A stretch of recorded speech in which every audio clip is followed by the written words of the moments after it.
Ooh, come on. Coward! Coward, just press it. Just press it. I promised you wouldn't do it.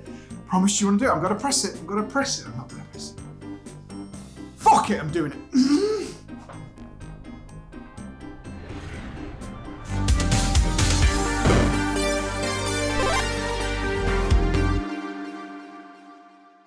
Over a year ago, we stopped covering World of Warcraft on the regular basis because they just didn't respect the player's time. The game had changed from what I loved back in the day, which was playing everything, logging in, being like, ooh, let's play some Ellie Shaman, let's play some Resto Druid, let's do whatever, to the point where there was so much borrowed power, there was so much mini grinds that needed to be done to get to like an appropriate player power level where you could actually like not feel like a complete burden to everyone around you, that it just became unplayable for me, and I had to put the game down as well. And if you don't know, I just spent a week on the Blizzard campus discussing why Dragonflight is changing all of that. It's going away. They're not doing it. Everything they've put in place since pretty much Warlords of Draenor with mandatory content that's needed to be done in order to take part relevantly in current content is leaving us, and it's going to be fully optional, and that is exactly why I went to the Blizzard campus. Why did that happen? And we're going to be talking about that in the next week or so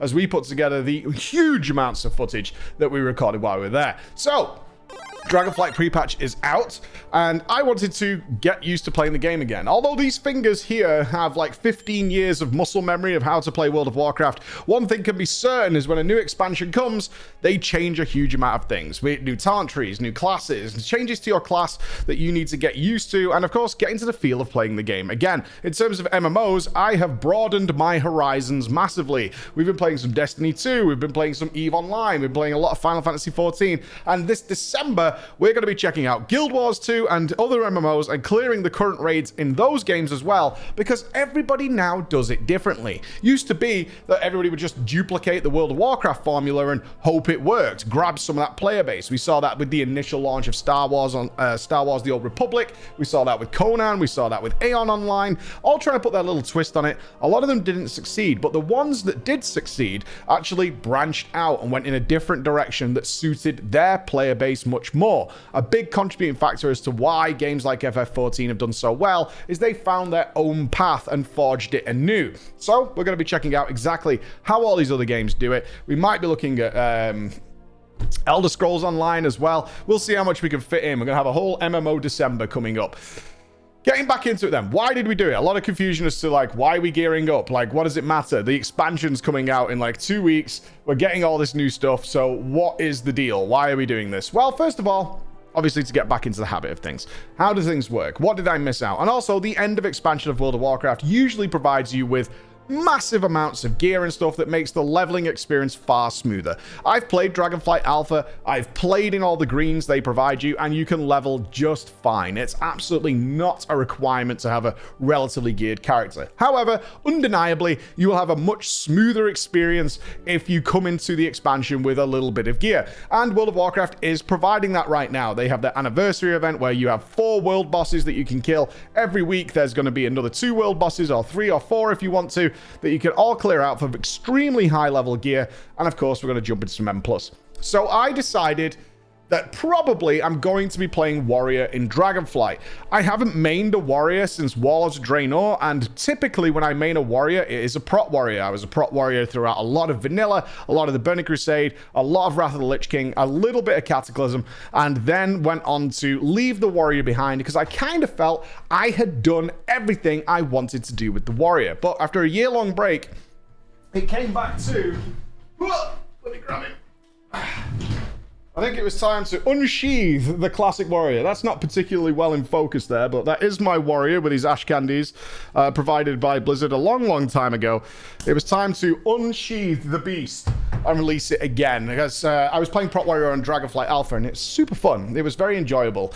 So that was the plan. But I had not played my Warrior at all in the Shadowlands. I had left him to rot in a corner. A big contributing factor to that was, of course, the requirements in order to get him to be relevant, especially for a content creator. I loved doing Mythic Plus on everything, doing a bit of raids and everything, but getting everybody a legendary, getting everybody their conduits, getting everybody their soulbinds, grinding renown on everybody, doing Torghast on everybody, Hell no, which is one of the reasons, of course, that we left behind. So I walked into a warrior with extremely low renown, and I had the 3 soul binds, but I had a legendary that was the initial legendary that was like the first tier. They obviously released upgrades throughout the expansion, and he had like the first tier. I had never, and this is something we laughed about with Ian in the interview, which you'll get to see, is that I've never stepped foot in Zereth Mortis. And as Ian pointed out to me during our conversation, he was like, well, you know, we did start changing a lot of the things that you were complaining about in Zereth Mortis. And I was like, that's much too late. You know what I mean? You could have done that a bit earlier, and we would have seen what was going on. Swappable covenants was a thing. And as you may know, if you watched my channel for a long time, I was a big voice that the lock-in restriction of covenants, certainly in terms of gameplay for their abilities, was not a good idea. And I missed out on all that stuff. So yeah, it was 2 seasons essentially of World of Warcraft that I'd missed. So what to do? Honestly, I felt the same feeling that a lot of you tell me when you take a break from World of Warcraft and you come back. They introduced so many systems with so many different power spikes and so many different avenues to get your character to, again, a relevant state if combat is your interest, which is obviously the main focus of World of Warcraft, that I was overwhelmed. I was really overwhelmed. I essentially had a brand new character. It might as well have just been a level boost that I took up to get in there. I couldn't do much of anything whatsoever, and my damage, and this is something I hope does go away eventually, my damage was a 10th of a currently geared player, and my HP was about a 1/3 of a current relatively well geared player. But thankfully, I've got friends from my old guilds, and of course, I'm a streamer, so I do have some viewers that can help out. So it was time to get efficient, get organized. My first step was Zereth Mortis. Go and check it out. Go and see what it's all about. There's flying to be unlocked there for Zereth Mortis. There's the second legendary, which I had been told, and this was an interesting one, I had been told that to get the belt legendary, and of course I did cast the Race to World first for Sepulchre, was a very easy task. Like something you could pull off very, very quickly.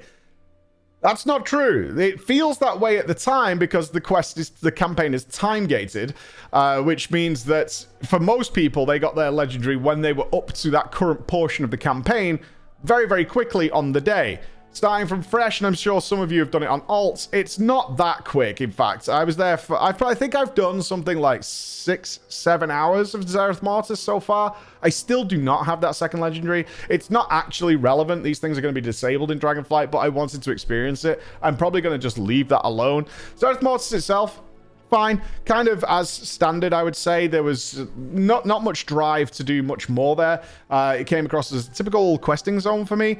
Pretty new world boss, kind of like the similar stuff that we would see with Korthia, where you get a whole bunch of new stuff, a little bit of story, and there's some sort of system, the cipher of the first ones, and then go off and do stuff. So I did a few hours of that until I got to the world boss, and I was like, it's kind of dragging us down. I knew my main goal was to jump into Mythic Plus and just spam some 15 keys for an afternoon and basically gear out this green-geared, disgusting character. But I did pick up some good, healthy gear from Zereth Mortis. And here it became apparent how many people disregard renown. For many of you who are currently playing, renown is probably a nothing burger because you capped it so long ago, and I have also capped it now thanks to all the catch-up systems that are in place and pretty much every Zereth Mortis quest giving you renown. But I started, I think, with like 30 something, which was bad, and it turned out I only had 3 conduits on my character, which not great. The conduits aren't super important now after the talent tree changes, but it was a show of how degraded my character was compared to what's available now. And I had so many people spamming, it's like, oh, you can just go to this vendor and you can buy a thing that gives you every conduit. You can't. You need like renown cap for that, or you need a certain reputation to do that. And these are things that a lot of players take for granted. So I had a choice of where to go there. I eventually decided, accidentally got the rep with Zereth Mortis while just mooching about the zone to buy every conduit, which was a nice thing to see. It's like the whole screen just filling up with all the conduits. Tick the box. We have every conduit now. We can do what we want to do. And then hitting the renown cap meant that we had the extra bonuses that come along with that. That was pretty good. The next step was a legendary. Now, again, you don't need a legendary, but I have not stepped foot in Sepulchre yet. I'm going to be doing that next week. we're planning to do it with the Yogscast. This is part of a completely separate from me going to Blizzard thing, a promotion for the Dragonflight launch. They obviously, after me visiting the campus and talking to them for the past 3 months behind the scenes, knew that, yeah, okay, Dragonflight's done enough for us to come and check it back out. So we're part of the promotional tour for the EU side of Dragonflight's launch. Nothing to do with America.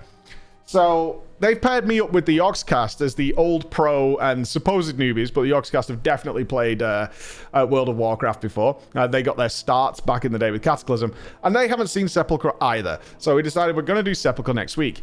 I did not want to be a complete burden to the group, so this is why we're doing a bit of gearing as well. I do not want to be that guy who just looks at the damage meter way down at the bottom and be like, oh, this is kind of sad. So it was time to do something about that. But as it turned out, in order to get a brand new legendary, you do need to do Torghast. Something I swore I would never do again in my whole life would be to go back into Torghast. Remember, I was farming Torghast on 12 characters to try and have fun. That's why I was doing it. It wasn't out of some masochistic style.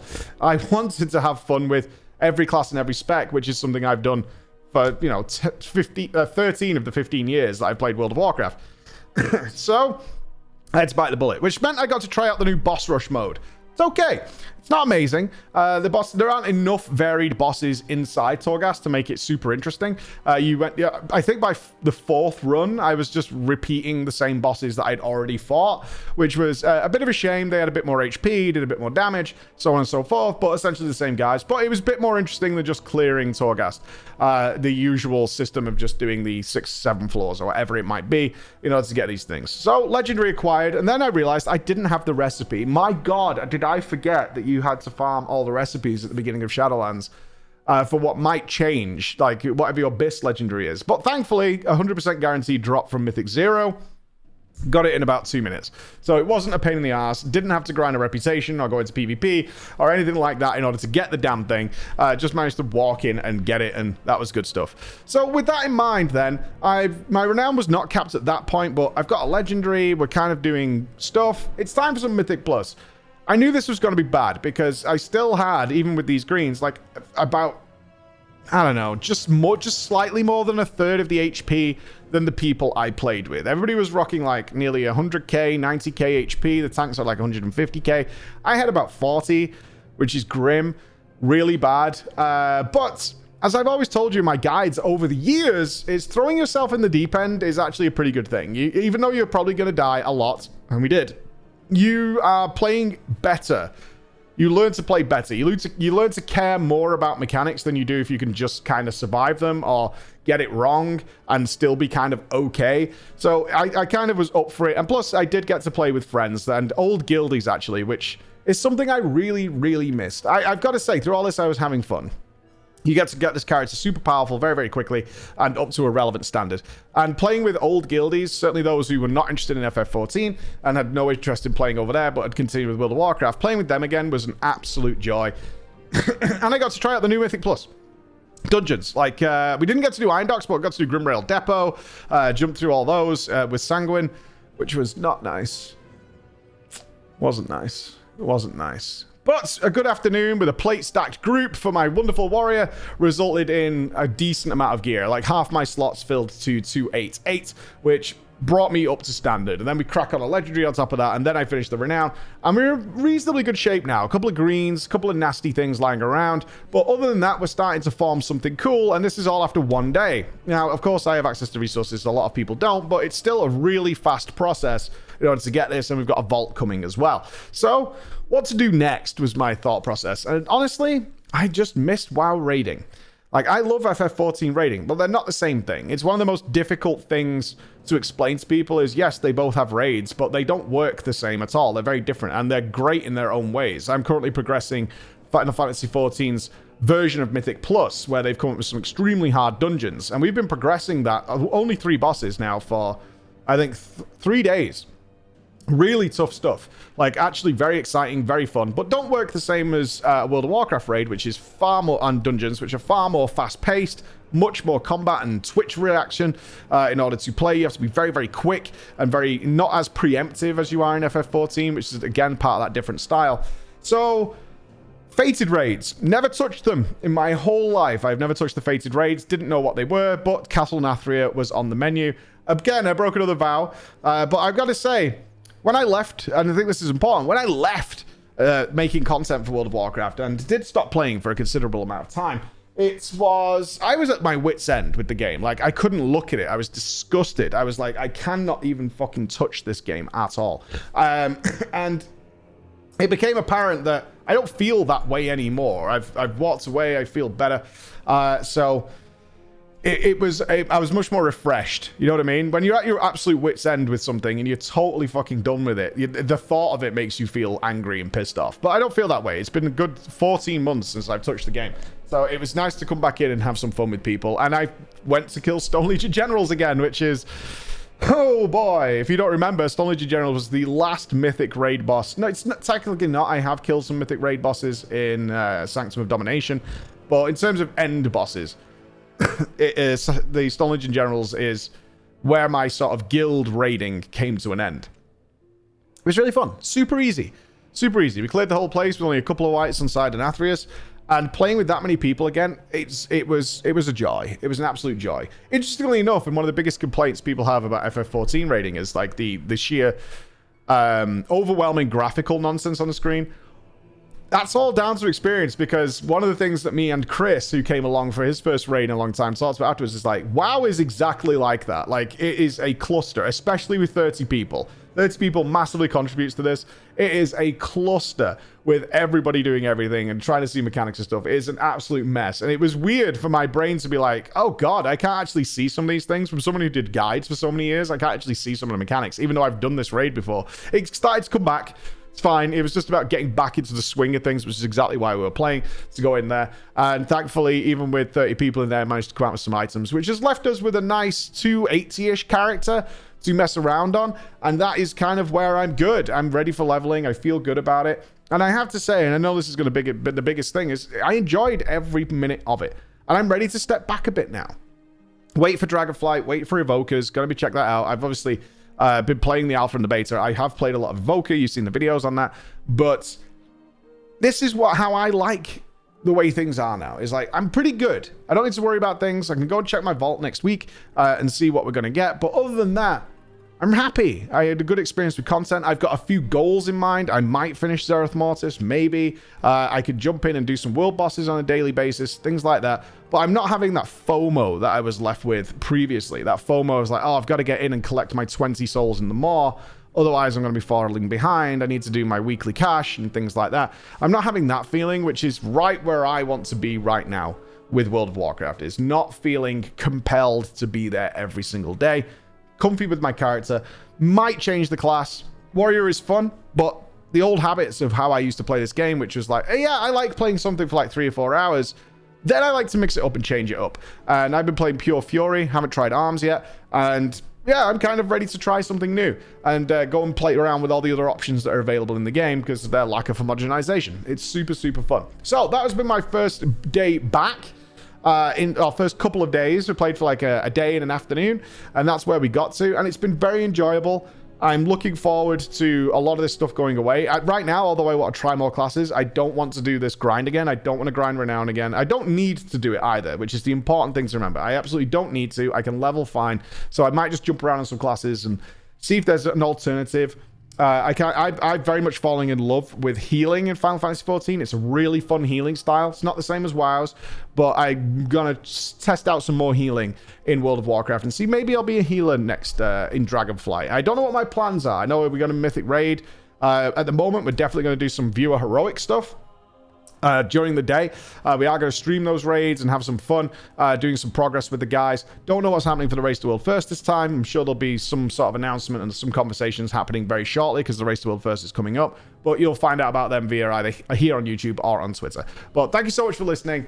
It's good to be back and enjoying it and not immersing in it like jumping into an ocean or something, you know? Thank you so much, guys. I'll see you again. Bye-bye.